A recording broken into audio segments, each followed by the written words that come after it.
At the end of this session, you will be able to analyze common time management mistakes, describe vital few and trivial many principle, apply power of 5 technique. Hello friends. How often these last few days have you felt that I wish I had more time? Most often and very often, most of us, at some point or another, keep feeling that I wish I had a day of 36 hours. At the same time, however, a thought does come into our mind that how is it that the person next to me or some people who we know who are very efficient and effective manage to do a number of things. How is it that he can do so many things but I can't? This is a big challenge before all of us. And then one thinks each one of us has only 24 hours, but person X can manage a lot more than person Y in those 24 hours. Well, I guess then the issue is with us.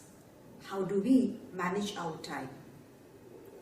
Technically speaking, can we really manage time? Each one of us, all over the world, only has 24 hours a day. So I cannot change that 24 hours to 36 hours, which means I cannot really manage time. I have to manage myself. Let's look at how to define time management. Time management is a set of skills. It's a set of skills, strategies, tools, techniques that you use when you want to achieve certain tasks, certain activities, and you want to accomplish your goals. Why do we need time management?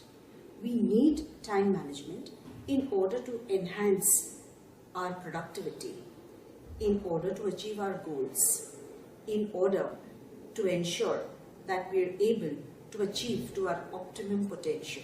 Time management, so, is nothing but an ability to plan, organize, monitor and control all the activities and tasks that we have planned in order to accomplish our goals. It's simply a way of being able to do a lot more within the 24 hours that have been given to us.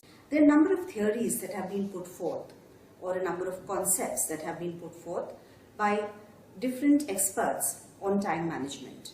The question is, when did we start thinking about managing time? Well, it all began after the Industrial Revolution or during that time when the different management theories came into existence.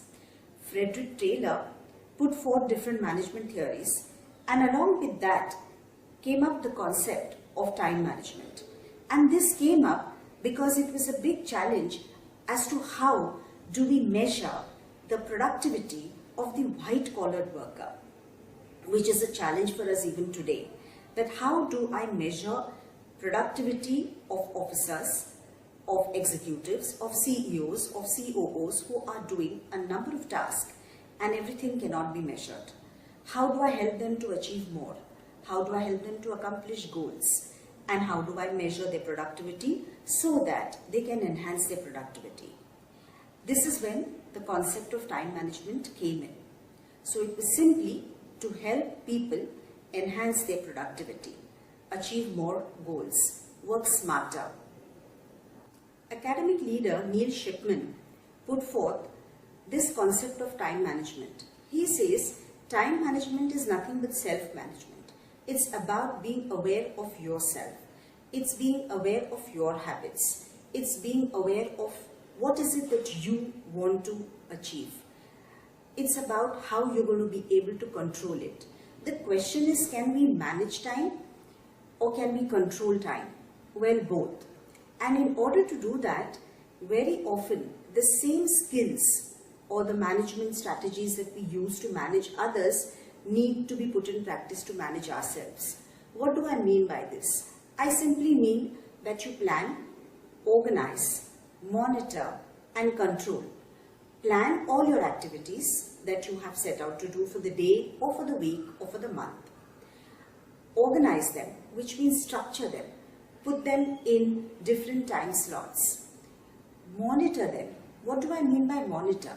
Monitor means keep checking back and forth whether you're on the timeline that you have set for yourself. And then control. When I say control, it means in a positive way.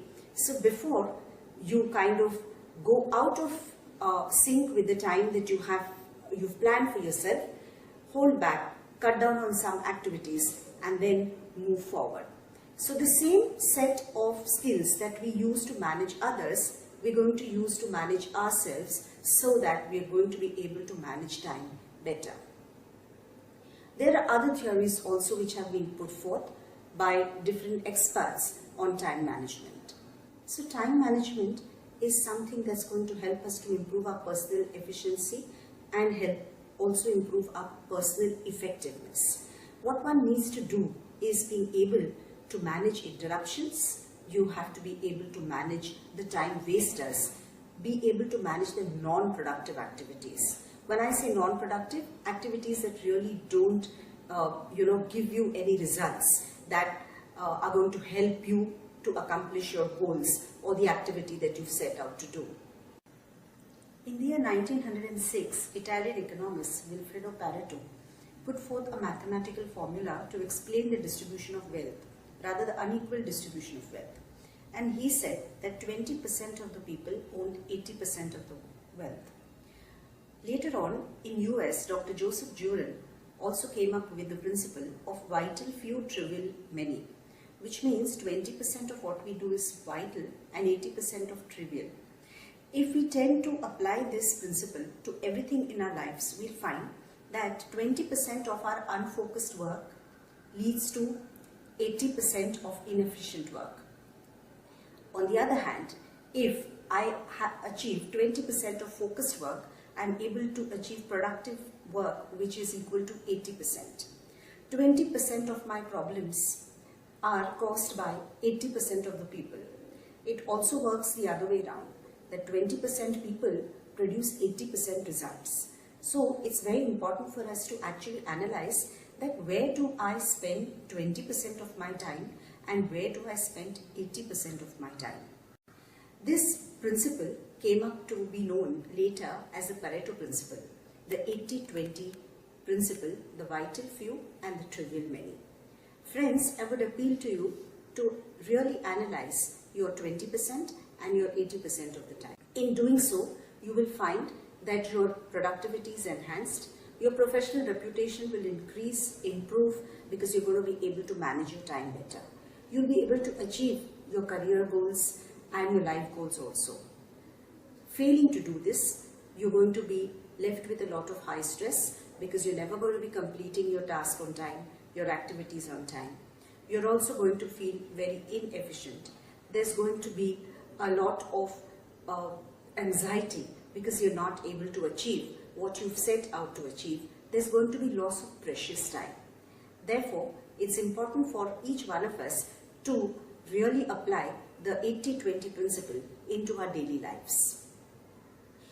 We tend to make a lot of mistakes when it comes to managing time. What are these 10 mistakes that we tend to make? First and foremost, most of us fail to prepare a list of things that I want to do during the day or during the week. I fail to prioritize. Very few of us set personal goals. And this then results in not being able to make use of our time appropriately. Because to begin with, I don't know what I have to do and in how much time I have to accomplish this. Another important aspect is not prioritizing. Not prioritizing what is it that I have to do first, what is it that I have to do next, and what can be left to the last. Another big challenge before us is managing interruptions, managing distractions. We need to remember that whenever we are in the midst of doing something very, very important, be it a research work that you're doing, whether you're reading something, whether you're in the midst of a meeting, or you're coming up with some creative idea in a brainstorming session, whenever you're interrupted, the person who interrupts you is going to make it seem that his or her job or your intervention that is needed in his or her work is very, very important. It is for you to be able to decide whether this is really the priority, whether it is an urgent and important task that you need to do, or it can wait. So therefore, prioritizing is a very, very important factor for us to be able to manage time, and similarly managing interruptions and managing distractions. Managing distractions, especially the cell phone and the telephone, is our biggest challenge. We seem to have become slave to this tool that has been developed for our benefit. So why is it that we cannot put it on a voice recorder? Why is it that I cannot put it on the silent mode? This is going to help me to be able to rather sift the calls or the messages that I have received, and then prioritize which one I need to attend to. Even if it is on silent, and even if it is on the voice recorder, most of us have become slave to the habit of simply looking at our cell phones off and on. I think we need to be able to control this particular habit of ours. It's only then we're going to be able to manage distractions. Similarly, the emails that we receive or the forwards that we receive. The technology that has come in is going to continue to advance, and we're going to have newer versions of connecting with people. But we should be able to have the judgment of when and how much. It's only then that we're going to be able to manage time. Once again, go back to the 20-80 principle and check whether 80% of your time is spent in work that is actually distracting you. Remember, the biggest culprit of managing or mismanaging your time are other people. So we looked at the mistakes that we make. The first, I'm going to enlist that again, failing to keep a to-do list, not able to set your personal goals, not able to prioritize, unable to manage your interruptions, unable to manage your distractions. The fifth mistake that we make is procrastination. And we fall prey to this procrastination, most of us. What is procrastination? Procrastination is nothing but simply putting off for tomorrow what I should do today. And then your work and your tasks keep getting piled on to a level where then it comes to crisis management. The other aspect of procrastination is each one tends to feel that if I have about 6 projects that I have to do, I have to take on a project and complete it to the end. That's not how it is. You can definitely start each project, prioritize which is the one that you need to complete first, then go on to the next one, but start working on each of the projects little by little. The more you put them off for the last minute, the more you're going to have a challenge of managing the time and managing to effectively and efficiently finish that project in time. So procrastination is another mistake that we do. There are some of us who love to be busy. We thrive on busyness. We keep telling people that we're busy, and somewhere we conditioned our mind to say that I'm very, very busy. But I'm never taking time to look at what is it that keeps me busy and can I reduce the busyness. Busyness for some time can be fine, but over a period of time is going to add to your stress and is going to take away precious time away from you. The next mistake that we make is we taking on too much. We take on too much because we go feeling that I am going to be able to manage this. But remember, we are talking about feelings. We're not thinking in the right manner. If I think, then I'm going to be able to analyze how much time do I actually have. Am I going to be able to take on task X, Y, Z that I have taken on? Or am I not going to be able to do my previous task efficiently if I take on additional tasks? So therefore, we need to look at that, am I matching the potential and my time along with the number of tasks and activities that I am indulging in. So taking on too much is also a mistake that we make. Sometimes we pride ourselves in multitasking. Multitasking is fine, but multitasking can also lead to unproductive results. I have a very good friend of mine who loves to write her emails while she is busy on the phone. She thinks she is achieving a lot in 40% of her time. But when a performance measurement was actually done and one analyzed how she's spending her time and it was compared to the productivity of work, one finds that most of the emails and the letters that she writes are full of errors. So here, friends, multitasking may not always help. it may help sometimes. So this is one area that you need to reflect on, that are you multitasking? The other common mistake that we make is ineffective scheduling of time. Remember that we're all humans and each one of us has a productive time period. What do I mean by that? There's some of us who can wake up very early and are productive and creative in the early wee morning hours. Some of us work best in the afternoon, and there are others who work very well in the night. I should be able to analyze for myself that what is my productive time. What is the best time for me when I am most productive and most creative? Accordingly, if I schedule my task, then I'm going to be able to really work very, very well. So the tasks that require a lot of my attention and I need to have some innovative ideas, come up with creative ideas, then I need to schedule it at a time when I function the best. So that's something that we need to remember, that schedule my task according to my productive time. Most of us spend a lot of time either studying or at our professional places. We tend to miss out on spending good time with family, and these days what one notices is that we hardly ever spend any time for our health. Friends, it's very important for us to take breaks in between. Like I said earlier, we are humans and we need every hour. If I'm able to take a 10-minute break, it helps me to refresh my mind, it helps me to rejuvenate. So breaks can be taken even when you're working. Throughout the day, you cannot be 8 hours at a stretch working continuously. You definitely need to be taking a break every 1 hour. If you don't, what's going to happen is that you're going to do your work, but the results may definitely or always not yield quality. So the common pitfalls that need to be avoided is not taking on too much, multitasking, to be able to say no to people.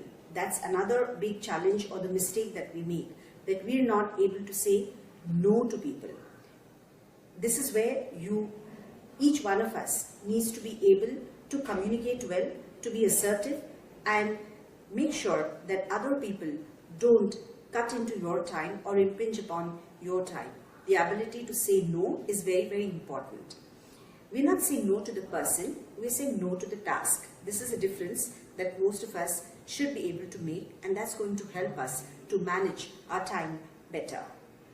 Not taking breaks is not going to help us to deliver qualitative work. Therefore, we definitely must be able to take our breaks. We must be able to schedule our tasks according to my productive and creative time. There are some strategies and techniques which one can use in order to be able to manage time better. But like I said earlier, most of it is about managing self. Most of it is about whether I'm able to overcome procrastination, whether I'm able to prioritize, whether I'm able to say no to people assertively.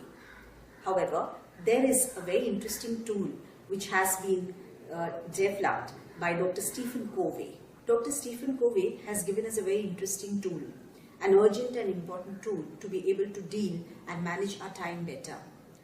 In his book, 7 Habits of Highly Effective People, he has put forth the time matrix. What does the time matrix tell us? How does the time matrix help us? Let's take a look at this. Time matrix is a tool which is going to help us to manage our time better.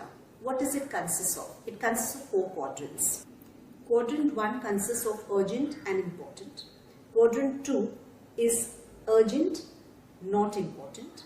Quadrant 3 is not urgent but important, and quadrant 4 is not important and not urgent. All we need to do is make a list of the things that we do or we need to do and put them in these 4 quadrants. So urgent and important is something that we deal on a daily basis. There are some things that we cannot foresee, so therefore we definitely need to leave some time aside for issues or situations that may arise on the spot on a daily basis. There are some tasks that we put off till the last minute. That's fine, as long as we know that we have to allocate time for this. We cannot avoid urgent and important. What we need to do is to be able to control it and spend minimum time in this quadrant. Quadrant 2 is not urgent but important. This is the quadrant where each one of us needs to spend maximum time. That's where setting personal goals or prioritizing is going to help us. What do I mean by that? If I have a project which is coming up 2 months from now, I need to begin work on it from day 1. So what happens is that this is important but it's not urgent. If I don't begin work on it, what happens? Then I put it off till the second month, the month that I have to do it arrives, and then it no longer stays on the not urgent but important, but it shifts to urgent and important. We need to make sure that we stay in the second quadrant, and that is, it's not urgent and it's important. Try it out. It's really going to help you. This is something that I've tried and it works very, very beautifully. It's something that helps you to manage a lot more things than you are probably managing currently. It will help you to feel very good about yourself also, because then you have a lot more spare time to do additional work on the particular task, activity or project that you have set out to do. If not, then you're going to put all of it together in the last minute and you're not going to be happy with the quality of work that comes out. The third quadrant is urgent and not important. Remember, this is where the distractions and the interruptions happen. This is where we tend to make our mistakes. The other person will always make sure that he or she, if he wants your time, gets your time. And therefore, they are going to make it seem that the task that they have to accomplish with your intervention is something very, very urgent. On your list, it's not on a priority list. But what happens is that you give in to people's pressure and you leave your task and set your task aside and go and help them complete their work. And this is where your time then tends to be missed. You tend to miss your deadlines, or you tend to be able to not manage your time effectively. You cannot always avoid these things, friends, but you can at best control it. Why are we doing all this? If you look at, you may immediately not implement all of this, but it's important for me to bring it to your conscious level. That, all right, which quadrant am I on most of the times? If most of the times you're in quadrant 2, then you're going to be successful. But if most of the time you're in quadrant 1, which is urgent and important, then take a look at the fact that are you constantly firefighting? And if you want to make a change, you want to make a difference, then you'll have to shift yourself to quadrant 2. And you'll have to definitely control the time that you spend in quadrant 3, which I just mentioned is as urgent but not important. The fourth quadrant is not important and not urgent. This is where procrastination happens. What do I mean by that? I mean, sometimes we take a break after a day's work and tell ourselves that I'm just going to watch television for half an hour. But that half an hour goes on to 1 hour and then probably even 2 hours. So what you actually planned for half an hour is now gone to 2 hours, and then you tend to be too lazy to get up and change your schedule. So it's not important, it's not urgent, but you're spending a lot of time in that. I have had teachers, friends, colleagues tell me that this is where the challenge is, on the not urgent and not important ones. Or you tend to have this compulsive need within you to immediately reply to a phone call. Or you have this compulsive need within you to immediately respond to a message. There's something that can wait. Some things that can wait, you should be able to make that judgment whether I need to do this now or can it wait for some more time. So this time matrix that has been given to us by Dr. Stephen Covey, I think needs to be implemented and used by all of us to be able to manage our times efficiently, and that's going to help us be effective professionals. Let's go over quadrant 1 again. What is it that takes up the urgent and important areas? Urgent and important areas are the last minute preparations that we do for certain activities, the meetings that we have scheduled, the emergency crisis that may come up. All of these fall under the urgent and important quadrant. What are the tasks that should ideally fall in quadrant 2? The tasks that should fall in quadrant 2 are building relationships, training, learning to manage yourself better, continuous professional development for oneself, and activities which are related to that, ensuring that you take up activities that are related to your health. All of these are issues that fall under quadrant 2, which is, it's not urgent, but it's very, very important. Quadrant 3 is not important, but urgent. This comprises of tasks like emails, phone calls, interruptions, distractions. All of this falls under the not important but urgent quadrant. Quadrant 4, which is of not important and not urgent, what falls under this?